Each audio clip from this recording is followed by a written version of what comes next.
warahmatullahi wabarakatuh, sahabat semua, sahabat catering Bunda Nita dan ayam geprek Bunda Nita. Ini saya bikin konten ya teman-teman, bagaimana cara untuk bertahan di usaha kuliner ya, di yang kita jangkau adalah ekonomi menengah ke bawah. Dan hari ini alhamdulillah itu seperti itu teman, kita pesan ayam yaitu hampir setiap hari seperti ini. Itu ayamnya udah datang masuk ke ini mes karyawan, jadi kita masuk ke sini dan ayam itu sudah sampai. Dan setiap hari kita alhamdulillah teman-teman lancar saja usaha kita, walaupun kondisi ekonomi saat ini kita sama-sama tahu sangat mencekik dari harga bahan pokoknya juga melambung tinggi. Tapi bagaimana cara kita mensiasati? Pertama, kita optimis dan yakin, percaya bahwa kita masih bisa untuk mendapatkan hasil yang maksimal. Jadi begitu teman-teman.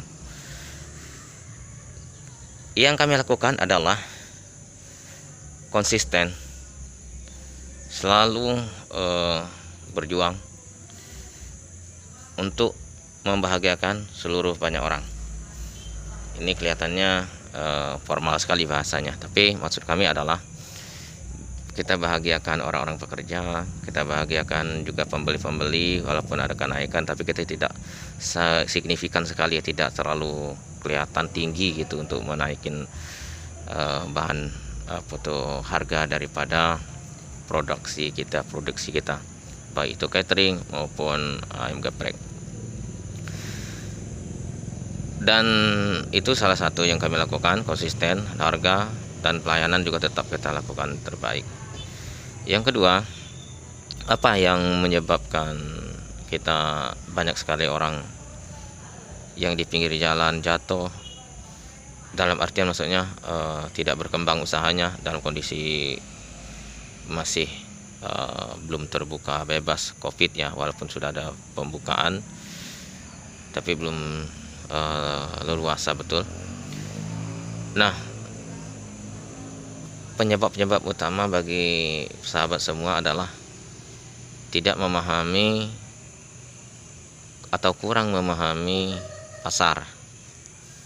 Bagaimana kondisi pasar saat ini? Di dalam kondisi COVID tentu banyak sekali masyarakat itu, dan bahkan kita pun pribadi mengetahui dan ingin bahwa harganya cukup ekonomis atau rendah, jangan terlalu tinggi. Yang kedua, dengan jumlah yang cukup banyak dan kualitas baik, itu rata-rata ya. Nah, itu yang kami lakukan, kami pertahankan itu, kualitas baik dan konsisten saja dengan hal itu. Nah, kebanyakan orang itu tidak lihat dengan kondisi yang sedikit sulit, pasti mereka menaiki harga yang tinggi. Yang kedua itu kadang-kadang kualitasnya tidak mereka perhatikan. Itu buruknya para pedagang yang membawa berdampak kepada penurunan daya beli dari banyak masyarakat kepada usaha mereka. Yang kedua, saat ini yang tentunya para sahabat harus pahami, gengsi atau style atau apa ya, kalau saya bilangnya itu style atau gengsi masyarakat atau nilai daripada penampilan daripada para pedagang atau tempat atau lokasi atau saya juga susah ya menjelaskannya. Intinya begini aja, tampilan kita harus kita rubah, baik itu brandnya harus lebih cerah, lampunya harus lebih baik gitu, karena saingan kita di pinggir jalan sangat tinggi ya, banyak gitu. Karena semenjak COVID yang diterpa Indonesia pada tahun lalu, itu para pedagang yang resto itu cenderung lebih banyak turun ke pinggir jalan. Kualitas mereka juga tidak kalah hebat, serta penampilan mereka juga tidak kalah hebat. Oleh sebab itu kita harus benahi. Nah, maka bagi mereka yang monoton, yang kualitas tampilan atau kualitas rasa mereka yang kurang, maka cenderung mereka akan tertinggal atau tersyok-syok untuk bersaing dengan orang-orang yang turun di jalan yang saya maksud tadi, dari restoran ataupun dari hotel bahkan. Nah, jadi mereka punya pandangan dan cara-cara meng-up hasil mereka itu luar biasa. Nah, jadi itu yang saya maksud adalah begini teman-teman. Jadi kita harus mengupgrade apa bahasanya, mengupgrade atau meningkatkan seluruh kualitas kita, kemampuan kita, cara kita melayani orang. Jadi harus betul-betul disiplin dan konsisten. Itu teman-teman. Jadi itu salah duanya ya, salah satu dan salah duanya. Di antara lain juga kita harus mampu, kalau seandainya saat ini bagaimana kita menerapkan harga yang cukup rendah ya, tapi kualitas kita baik. Nah, tentu kita mengakalinya dengan belanja. Andaikan selama ini kita belanja di pasar tradisional, maka kita harus sampai kepada di mana untuk mencari bahan puncaknya gitu. Itu teman-teman, bagaimana untuk mencari ke bahan mencari dengan lebih murah. Lalu kalau saya mensiasatinya, satu adalah belanja langsung ke pasar induknya, beli cabai segitu macam gitu. Kita men-stok, kasarnya memang harus belanjanya sana cabai kebutuhan kita sehari, kayak seperti di sini 20 kilo cabai. Nanti dibagi beberapa warung, bahkan sampai 30 kilo tergantung kondisi setiap harinya. Nah, kita harus belanja kepada tempatnya, langsung ke agennya, sama seperti beli minyak sayurnya, sehingga kita langsung ke agennya beli. Jadi kita beli per porsi yang cukup besar teman-teman, agar mendapatkan harga yang murah, sehingga kita bisa mendapat keuntungan. Apalagi yang kita ya seperti garam, gula, semua harus kita beli dengan porsi yang cukup besar. Jadi main stok kita. Kalau tidak itu kita tidak mampu untuk bersaing kepada pedagang-pedagang lainnya. Jadi yang ya alhamdulillah ya, memang untuk bagi mereka yang masih usahanya 1 atau 2 atau punya kaki 3, itu masih berat untuk belanja yang cukup banyak. Nah, namun saya tetap memberi saran kepada teman-teman bagi yang untuk bertahan, agar tetap bertahan ya, belanja cukup besar itu dengan jumlahnya banyak, sehingga kita mendapat diskon dari agen.